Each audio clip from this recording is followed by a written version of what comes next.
Hi friends, welcome back. Psychology of Money Chapter 5, Getting Wealthy versus Staying Wealthy. So ఇది చాలా interesting short video. Basically good ఇన్వెస్టింగ్కి మూలము మంచి decisions తీసుకోవడమే కాదు. మంచి డెసిషన్స్ తీసుకుంటే అఫ్కోర్స్ మనకి బెటర్ రిటర్న్స్ వస్తాయి. బట్ థింగ్స్ అనేవి కన్సిస్టెంట్గా ఉండడం, ఎక్కువ స్క్రూఅప్ చేయకుండా ఉండడం, అంటే మరీ మొత్తం పోయేలాగా చేయకుండా ఉండడమే అదే ఎక్కువ ఇంపార్టెంట్ ప్లే చేస్తుంది. ఎందుకంటే ఉన్నది పోతే మళ్ళీ సంపాదించడం అనేది చాలా కష్టమైన విషయం. ఉన్నది ఉంటే మనం ఇంతకుముందు చాప్టర్లో చూసాం, కాంపౌండింగ్ ఎఫెక్ట్లో ఉంటే ఎలాగైనా ఉండిద్ది. మనకి మార్కెట్లో డబ్బులు ఎలా సంపాదించాలి, ధనవంతులు ఎలా కావాలి అనే దాని మీద కొన్ని లక్షల పుస్తకాలు ఉన్నాయి. ఇది ఏ డిఫరెంట్ మార్గాలు బిజినెస్ చేసాయి కానీ ఎలా ధనవంతులుగా నిల్చొని ఉండాలనే దానికి చాలా తక్కువ మంది చెప్తారు. ఎలా నిల్చొని ఉండాలి అంటే ధనవంతులు అయ్యాక మరీ కాకుండా, అంటే మీరే చూసుంటారు చాలామంది మన చుట్టుపక్కలలో, లేకపోతే మన గ్రాండ్ పేరెంట్స్ అడిగితే ఒకప్పుడు మాకు ఇన్ని ఎకరాలు ఉండేది కానీ అన్నీ మా తాతలు ఆస్తి అంతా అమ్మేసుకున్నారు, ఇప్పుడు ఏమీ లేకుండా పోయింది అనేది. సో అదే అక్కడ పాయింట్. ఒకప్పుడు వెల్తీగా ఉన్నోళ్ళు దాన్ని పోగొట్టుకున్నారు. ఎలాగ వెల్తీగా మనం స్టే చేయాలి, దానికి ఉన్న రూల్స్ ఏంటి అనేది main thing. So basic 2 rules ఉన్నాయి. వెల్తీగా ఎలా స్టే చేయాలి, ఎలా తయారవ్వాలనేది మనం డిఫరెంట్ థింగ్స్ చూస్తూ ఉన్నాం. లాస్ట్ చాప్టర్లో మనం డిస్కస్ చేసాం కదా, కాంపౌండింగ్ ఎఫెక్ట్ అని చెప్పేసి. ఒకటి ఏంటంటే ఫ్రూగాలిటీ, అంటే షో ఆఫ్ చేయకుండా ఎంత అవసరం అంతే ఖర్చు పెట్టుకుంటా మినిమంలో బతకడము.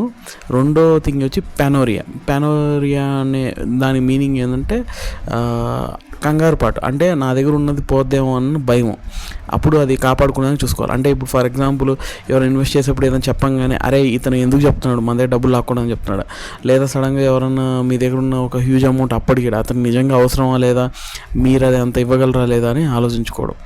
సో ఈ డిఫరెంట్ థింగ్స్ ఇవి మనకి హెల్ప్ చేస్తాయి. రెండో దీంట్లో మెయిన్ థింగ్ ఏంటంటే మనము చూస్తూ ఉంటాం. అంటే ఇప్పుడు చాలామంది వాటిలో ఇప్పుడు కౌన్ బనేగా కరోడ్పతిలో సడన్గా డబ్బులు వచ్చేసి స్పైక్ వచ్చేసి వాళ్ళకి ఇప్పుడు కాదు, ఇప్పుడు 1 crore వాల్యూ కన్నా ఒకప్పుడు 1 crore వాల్యూ చాలా ఎక్కువ ఉంది.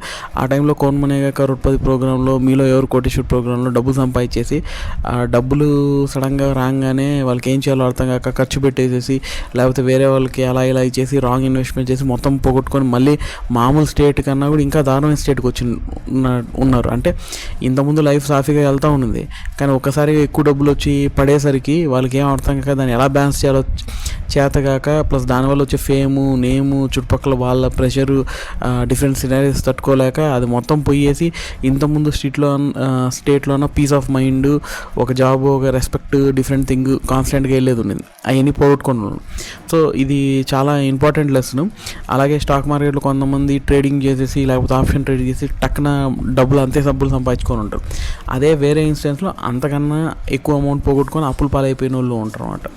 సో ఇది ఇంపార్టెంట్ పాయింట్ దీంట్లో చూసుకుంటే. కానీ ఈ మొత్తం వాటిల్లో చూస్తే మనకి 3 థింగ్స్ అనేవి స్టాండ్ అవుట్ అవుతాయి బాగా.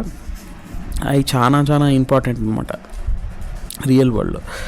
మనకి ఫస్ట్ పాయింట్ వచ్చేసి ఏంటంటే, మనకి ఎక్కువ రిటర్న్స్ వచ్చేదానికన్నా కూడా మనము ఫైనాన్షియలీ అన్బ్రేకబుల్ ఉండాలి. అంటే ఎలాంటి సిచ్యువేషన్ వచ్చినా కానీ మనకి థింగ్స్ అనేవి ఇంపాక్ట్ చేయవు.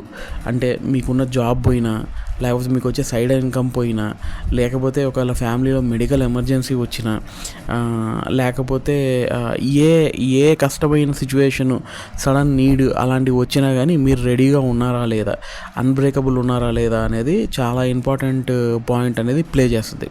సో అది అన్నిటికన్నా ఇంపార్టెంట్.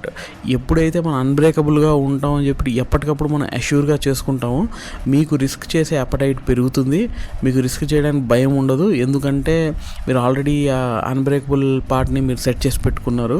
రెండో పాయింట్ ఏంటంటే staying in the game for long. అంటే కాంపౌండింగ్ అవ్వాలి. ఇప్పుడు 60 ఏళ్ళకి వారెన్ బఫెట్కి 99% ఆఫ్ ద వెల్త్ అనేది జనరేట్ అయింది. తను 10 years అప్పటి నుంచి ఇన్వెస్ట్ చేస్తూ ఉంటాయి. అంటే 50 years ఆఫ్ కాన్స్టెంట్ ఇన్వెస్ట్మెంట్లో చేస్తే తనకి వెల్త్ జనరేట్ అయింది. ఆయన స్టాక్స్ కూడా పెద్ద మార్చాల, ఎప్పుడోసారి డిసైడ్ చేసుకుంటాడు. ఒక 5-6 ఏళ్ళ దాకా అసలు ఏం మార్చడు, అట్లే ఉంటాయి స్టాక్స్, ఇంకా అసలు వాటిని కదిలిడు. డిసైడ్ చేసుకోవడానికి అలాగే ఉంటాడు. కొన్నిసార్లు కొన్ని కోట్ల రూపాయలు క్యాష్తో కూర్చొని ఉంటాడు. ఇప్పుడు కూడా అంతే, చాలా వరకు ఈ డెప్త్ వచ్చేదాకా బెర్క్షైర్ హ్యాథ్వే వాళ్ళు చాలా క్యాష్ డిపాజిట్స్ పెట్టుకొని రెడీగా కూర్చోన్నారు. ఎప్పుడైతే బాగా స్టాక్స్ తగ్గుతాయో అప్పుడు కొనుక్కుందాం అని చెప్పి వెయిట్ పాయింట్లో చేస్తూ ఉన్నాడు. సో అది main important. Over the duration of time మనకి వెల్త్ అనేది క్రియేట్ అవ్వాలంటే అన్నిటికన్నా ఇంపార్టెంట్ పాయింట్ ఏమవుతుందంటే, మీరు మీ ఉన్న ఫైనాన్సెస్ బ్రేక్ అయ్యేలా చూడకూడదు. అంటే మొత్తం తల తాకట్టు పెట్టేయడము, లేకపోతే జూదంలో మొత్తం రాజ్యాలు పెట్టేయడం, అలా చేశారంటే కష్టం. ఎంతవరకు ఆడాలి, ఎప్పుడు ఎగ్జిట్ అవ్వాలి ఆ గేమ్ అనేది మీకు ఎప్పుడు గుర్తుపెట్టుకోవాలి. 2 సార్లు ఓడుతున్నాం, 3 సార్లు ఓడుతున్నాం అంటే పోయింది వరకు చాలు, ఇంకా అంతే. దాని నుంచి మళ్ళీ ఎక్కువ దిగేసి దాన్ని మళ్ళీ రాబట్టడానికి ఇంకా ఎక్కువ పోగొట్టుకోవడం అనేది కరెక్ట్ థింగ్ కాదు ఎక్కడైనా కూడా. సో ఓకే, పోయింది బాధ అయిపోయింది, పోన్లే ఇంకా మనకి సెట్ కాదు అని చెప్పేసి ఆ ప్లేస్ నుంచి వచ్చేయాలి. కానీ దాంట్లోనే కూర్చునేసేసి దాని నుంచి ఎట్లయినా చేయాలని మొండి పట్టుదల ఉండకూడదు. ఆ టైంలో మనము మైండ్ ఉపయోగించి కరెక్ట్గా చూసుకోవాలి. రెండో ఇంపార్టెంట్ పాయింట్ ఏంటంటే, ప్లానింగ్ అనేది ఇంపార్టెంట్. ఎప్పుడైనా ఓకే, మన ఫైనాన్షియల్ ప్లానింగ్ ఏంది, ఎలా వెళ్ళాలి, ఏం చేయాలి అనేది ఇంపార్టెంట్. కానీ అన్నిటికన్నా అంతకన్నా ఇంపార్టెంట్ థింగ్ ఏంటంటే, అసలు మనం వేసుకున్న ప్లాన్ ఫెయిల్ అయితే దానికి ఏం ప్లాన్ చేసాం అనేది ఇంపార్టెంట్ పాయింట్. ఓకే, మనం పెట్టుకుంటాం హోమ్ లోన్ తీసుకొని, ఓకే 30,000కి లోన్ కడతాము, ఇంత మన శాలరీలో 20-30% హోమ్ లోన్కి వెళ్తుంది, కరెక్టే, బాగానే ఉంది. కానీ ఉన్న జాబ్ పోతే అప్పుడేంటి సంగతి? మళ్ళీ జాబ్ వచ్చేదాకా మీరు ఎక్స్పెన్సెస్ని, ఈఎంఐని మేనేజ్ చేయగలరా? అంత క్యాపిటల్ మీకు రెడీగా ఉందా లేదా సడన్గా ఎమర్జెన్సీ వచ్చింది, పేరెంట్స్ని చూసుకోవాల్సి వచ్చింది, జాబ్ మానేసి ఒక 1 year అలాగా, అప్పుడు ఏంటి పరిస్థితి? ఎలాగా మీరు చేయగలుగుతారు? సో ఉన్న ప్లాను తలకిందులైనప్పుడు మీరు ఏం ప్లాన్ చేస్తారనేది కూడా చాలా ఇంపార్టెంట్. సో ఇది ఎప్పుడు గుర్తుపెట్టుకోండి. మళ్ళీ కరోనా లాంటి స్టేట్ వస్తే ఏం జరిగింది? అందరూ కూడా ఎవరెవరున్న ప్లేసుల్లో ఎవరెవరైతే కష్టాలు పడ్డారో, కష్టాలు అందరూ పడతారు. కానీ కష్టాలు పడిన దాని నుంచి మనం ఏం నేర్చుకుంటాం, నెక్స్ట్ టైం ఆ వచ్చిన కష్టం రాకుండా మనం ఏం ఏర్పరచుకుంటాం అనేదే చాలా మందిలో నుంచి ఆ సేఫ్ గార్డ్ అయ్యే వాళ్ళకి డిఫరెన్షియేట్ చేస్తుంది. ఏది అంత కష్టం కాదు. నేను ఒకసారి బ్రహ్మానందం గారు చెప్తా ఉంటే విన్నాను, కరోనాలో ఫుడ్ లేక చాలామంది కష్టపడుతూ ఉంటారు, ఇబ్బంది పడ్డారు. అంటే డైలీ వేజెస్ ఇవి లేక డైలీ వేజెస్ వాళ్ళకి 1,000 రూపాయలు రోజు కూలీ అలా వస్తూ ఉందంటే, వాళ్ళు అసలు నెలకు ఒక 1,000 రూపాయలు సేవ్ చేస్తూ వచ్చి ఉంటే, వాళ్ళు చేసే వర్క్కి నెలకు ఒక 1,000 రూపాయలు సేవ్ చేస్తూ ఉండి అలాగ ఒక 5-6 ఏళ్ళు చేసి ఉంటే, నిజంగా కరోనాలో ప్రాబ్లం వచ్చిన 8 months 9 monthsకి వాళ్ళకు ఉండేది ఇబ్బంది లేకుండా ఉండేది కదా. అఫ్కోర్స్ మనం అనొచ్చు, ఓకే ఆ సిచ్యువేషన్ని మనం కౌంటర్ చేయకూడదు, కానీ నిజంగా అలాంటి సిచ్యువేషన్ ఉంది. మనం అక్యురేట్గా మనం డిపిక్ట్ చేస్తే ఓకే, నిజంగా ఎమర్జెన్సీస్ వచ్చి నిజంగా ప్రాబ్లమాటిక్ సిచ్యువేషన్లో ఉంటే దట్ ఫైన్. కానీ ఎప్పుడైతే మనకు థింగ్స్ అన్నీ బాగా రన్ అవుతున్నాయో, మీరు ఏవైతే మీకు అవసరం లేనివి చేస్తారో అదే మీ ఫ్యూచర్ని డిసైడ్ చేస్తుంది. అన్నిటికన్నా ఇంపార్టెంట్ పాయింట్ అది. ఈ మనీ ఆస్పెక్ట్ అనే కాదు, ఏ ఆస్పెక్ట్లో అయినా, కెరియర్ ఆస్పెక్ట్లో అయినా మీకు ఎక్కువ వర్క్ లేదు, సరదాగా తక్కువ వర్క్ ఆఫీస్లో నడుస్తూ ఉంది, ఆ టైంలో మీరు ఏం చేస్తారు? మంచిగా టైంపాస్ చేస్తారు, చేయండి, మంచిదే, తిరగాలి, టూర్లు చేయాలి, రిఫ్రెష్ అవ్వాలి, మన లైఫ్ చేసుకోవాలి. కానీ ఉన్న టైంలో ఎంతో కొంత టైము మనం అప్స్కిల్ అవ్వడానికి ఉపయోగిస్తున్నామా, ఏదైనా చేస్తాం అనేది it matters a lot. So అది తప్పనిసరిగా ఒక ఆలోచనలో పెట్టుకుంటే బెటర్ అవుద్ది.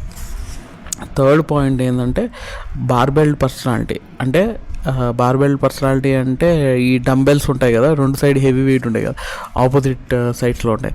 ఒకటేంటంటే మన ఫ్యూచర్ గురించి ఆప్టిమిస్టిక్గా ఉండాలా, కానీ ప్రజెంట్ గురించి పారనాయిడ్గా ఉండాలి. అంటే మన ఫ్యూచర్కి వెళ్ళాలంటే మన ప్రజెంట్ బాగుండాలి. సో ప్రజెంట్ గురించి చాలా జాగ్రత్తగా కేర్ఫుల్గా ఉండాలి. ఫ్యూచర్ ఆప్టిమిస్టిక్గా ఉంటుంది, కానీ మన ఫ్యూచర్కి వెళ్ళేదాకా మన ప్రయాణం పెట్టుకోవాలి.